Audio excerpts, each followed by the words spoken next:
नमस्कार, मध्य प्रदेश की खबरों में आपका स्वागत है। मैं हूं आपके साथ अनुष्का सिंह और इसी बीच बड़ी खबर।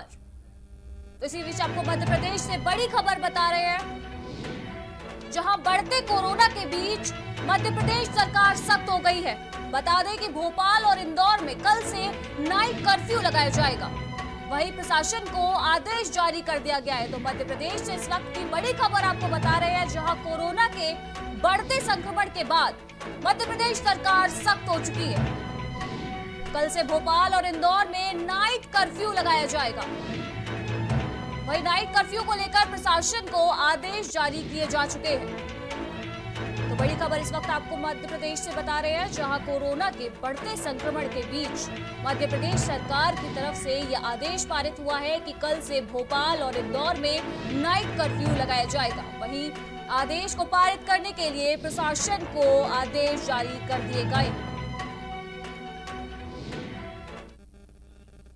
वहीं मुख्यमंत्री शिवराज सिंह चौहान ने स्मार्ट सिटी रोड स्थित स्मार्ट पार्क में वृक्षारोपण किया। इस दौरान सीएम ने अगर का पौधा लगाया। बता दें कि सीएम ने नर्मदा जयंती के कार्यक्रम में 1 साल तक हर रोज एक पौधा लगाने का संकल्प लिया है। इसी के अंतर्गत पौधारोपण कार्यक्रम जारी है। वहीं कोरोना के बढ़ते मामलों पर मुख्यमंत्री ने बताया कि कोरोना के मामले लगातार बढ़ते जा रहे हैं। यह सावधानी और सचेत होने का विषय है। तो भोपाल में सीएम शिवराज सिंह चौहान ने वृक्षारोपण कार्यक्रम में हिस्सा लिया, जहां आज उन्होंने अगर का पौधा लगाया है। वहीं उन्होंने कोरोना पर भी चिंता जताते हुए कहा है कि लोगों को ऐसे वक्त में सतर्क और सचेत रहने की जरूरत है।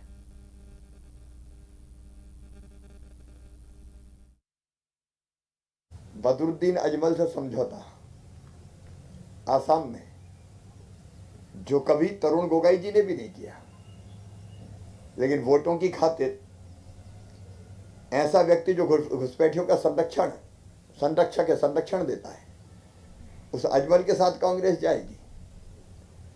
आजाद से परहेज है, गुलाम नबी आजाद से। आनंद शर्मा से परहेज है। आजाद नहीं, आनंद नहीं, अजमल चाहिए। मुस्लिम लीग से समझौता करेंगे केरल में। और जानते हैं लोग कि जिन्ना देश के विभाजन के जिम्मेदार थे। कल की कार्रवाई जो आदरणीय मानक अग्रवाल जी पे हुई, एक भले मानक को अमानक बना के छोड़ा है। कांग्रेस नेता मानक अग्रवाल पर हुई अनुशासनहीनता की कार्यवाही पर गृह मंत्री डॉक्टर नरोत्तम मिश्रा का बयान सामने आया, जहां उन्होंने बताया कि भले मानक को अमानक बनाकर छोड़ दिया गया हो, इससे साफ लग रहा है कि कांग्रेस में गोड़ से बड़े हो रहे हैं। वहीं दिग्विजय सिंह के कुंभ को लेकर किए गए ट्वीट पर नरोत्तम मिश्रा ने पलटवार किया। क्या कुछ कहा, आइए आपको सुनाते हैं। कल की कार्रवाई जो आदरणीय मानक अग्रवाल जी पे हुई,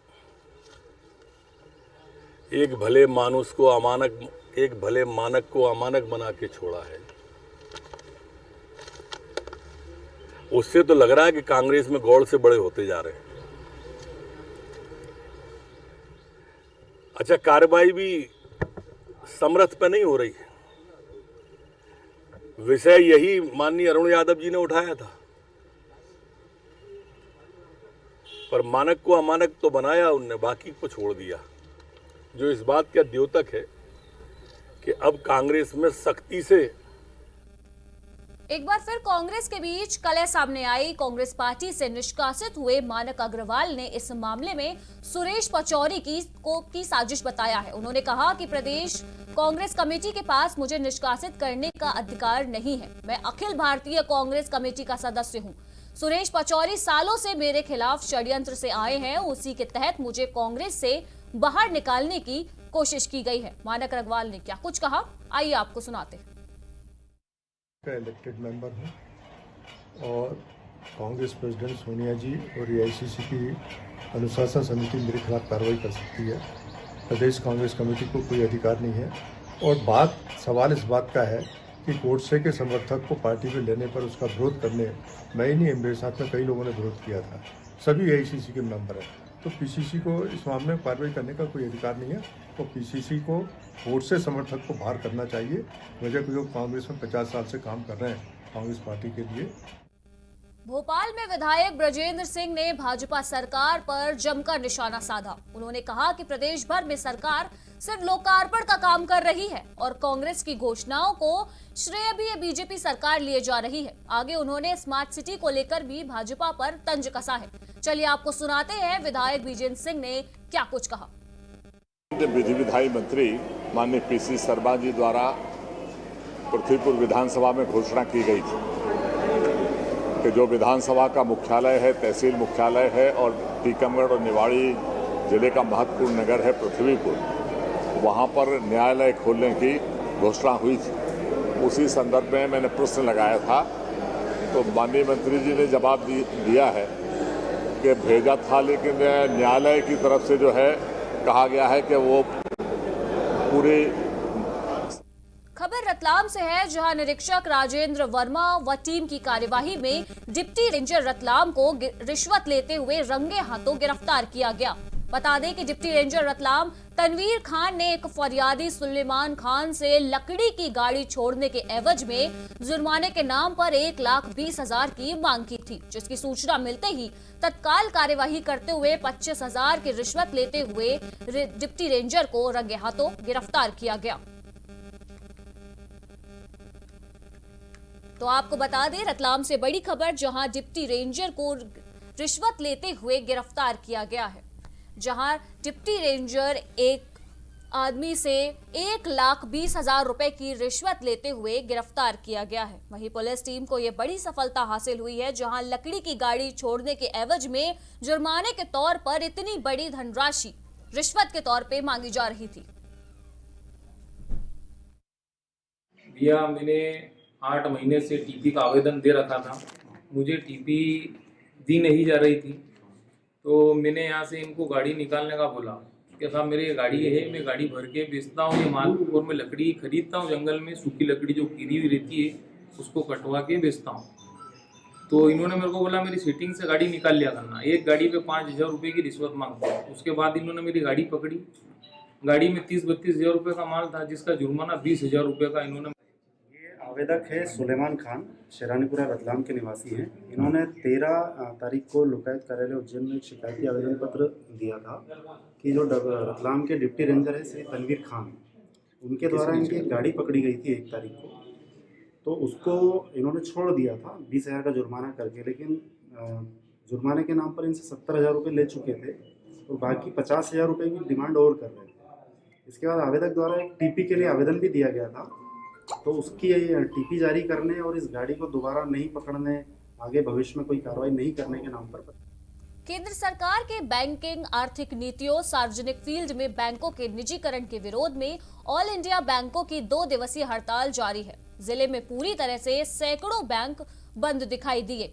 मेन ब्रांच बैडन कैंपस में कई बैंकों के कर्मचारियों और अधिकारियों ने शामिल होकर जबरदस्त आंदोलन का बिगुल फूका और सरकार के निजीकरण के विरोध में बैंक कर्मियों ने जमकर नारेबाजी की। वहीं ग्रामीण कस्बे से लेकर शहर तक के सभी सरकारी बैंक की हड़ताल से आम जनता को काफी परेशानी हो रही है।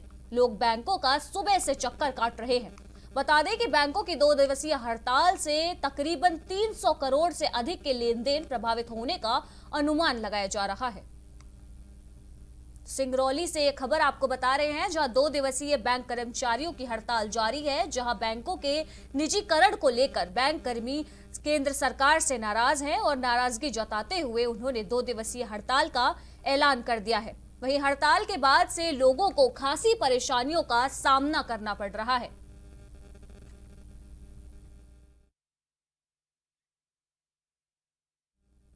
रतलाम जिले के गुड़ियापड़ा में 10 माह पूर्व 2 परिवारों की दुश्मनी 2 समुदायों की रंजिश में तब्दील हो गई।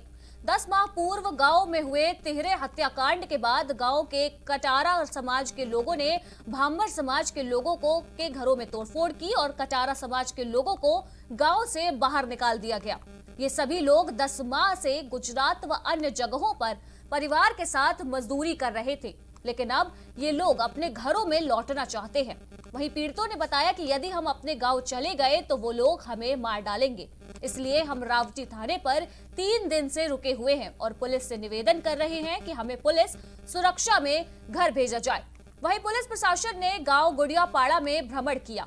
एसडीएम, एसडीओपी व अन्य पुलिस अधिकारी पुलिस बल के साथ गांव गुड़ियापाड़ा पहुंचे और स्थिति का जायजा लिया।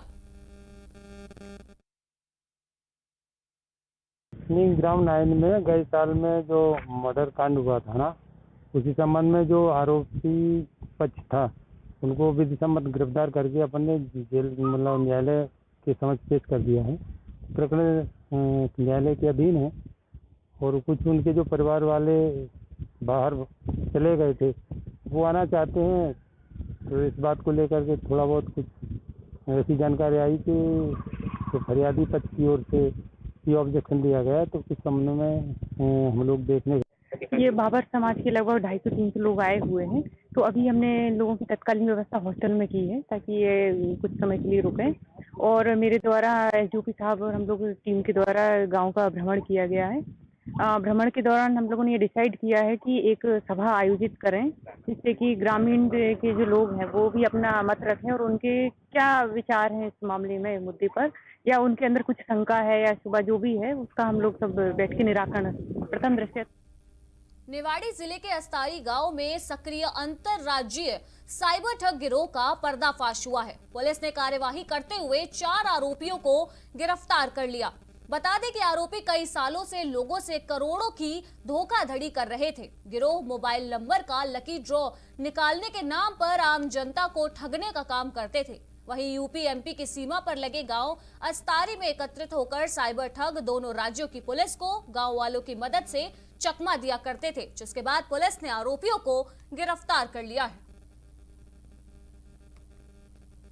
तो भोपाल से साइबर ठग गिरोह का पर्दाफाश हुआ है, जहां अंतरराज्यीय साइबर ठग गिरोह के 4 आरोपियों को पुलिस ने गिरफ्तार कर लिया। आपको बता दें कि मोबाइल में लकी ड्रॉ के नाम पर लोगों से पैसे ऐंठने का काम ये साइबर ठग किया करते थे, जिसके बाद पुलिस ने कार्यवाही करते हुए 4 आरोपियों को गिरफ्तार कर लिया है।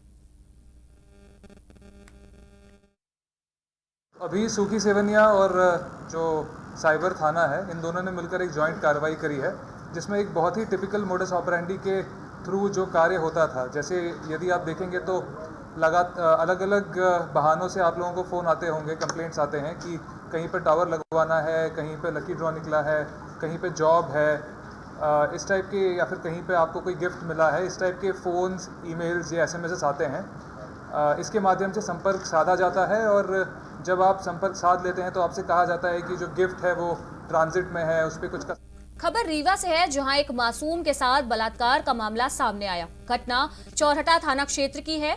हैवानियत की शिकार हुई बच्ची काफी सहमी हुई है। यहां रहने वाली 12 वर्षीय बच्ची 5 जनवरी को किसी काम से जा रही थी। उसी समय आरोपी अजय कोल ने पीड़िता को अकेला पाकर गांव के आंगनवाड़ी केंद्र में ले जाकर उसके साथ बलात्कार किया। वहीं घटना के बाद आरोपी ने पीड़ित को जान से मारने की धमकी दी, जिसके बाद आरोपी ने काफी समय तक पीड़िता का शोषण किया। वहीं परेशान होकर पीड़िता ने परिजनों को घटना की जानकारी दी, जिसके बाद पुलिस ने मामले की जानकारी के बाद आरोपी को गिरफ्तार कर लिया। तो रीवा से आपको बड़ी खबर बता रहे हैं, जहां हैवानियत की शिकार हुई है एक मासूम, जहां एक आरोपी ने 5 जनवरी से उसका लगातार शोषण कर रहा था। वहीं 12 वर्षीय मासूम ने जब परिवार वालों को इसकी सूचना दी तो परिवार वालों ने तत्काल पुलिस को इसकी जानकारी दी, जिसके बाद आरोपी को गिरफ्तार कर लिया गया है। हाँ, परसों रात में एक बच्ची उसके परिजनों के द्वारा थाने में रिपोर्ट की गई थी। तो उनकी बच्ची है करीब, जिसकी उम्र 13 साल के आसपास है। उसके साथ एक व्यक्ति के द्वारा कुछ बदमाशी की गई। पुलिस ने उसकी तत्काल प्रकरण पंजीबद्ध किया। प्रकरण पंजीबद्ध करने के बाद बच्ची ने जो बताया था कि उसके गांव में ही एक व्यक्ति रहता था जिसकी उम्र करीब 22 वर्ष की थी, तो उसको पुलिस के द्वारा घेराबंदी करके पकड़ा गया। आरोपी को पकड़ने के बाद उसको जेल भेज। मध्य प्रदेश की खबरों में फिलहाल इतना ही। बाकी की तमाम खबरों के लिए देखते रहिए प्राइम टीवी। नमस्कार।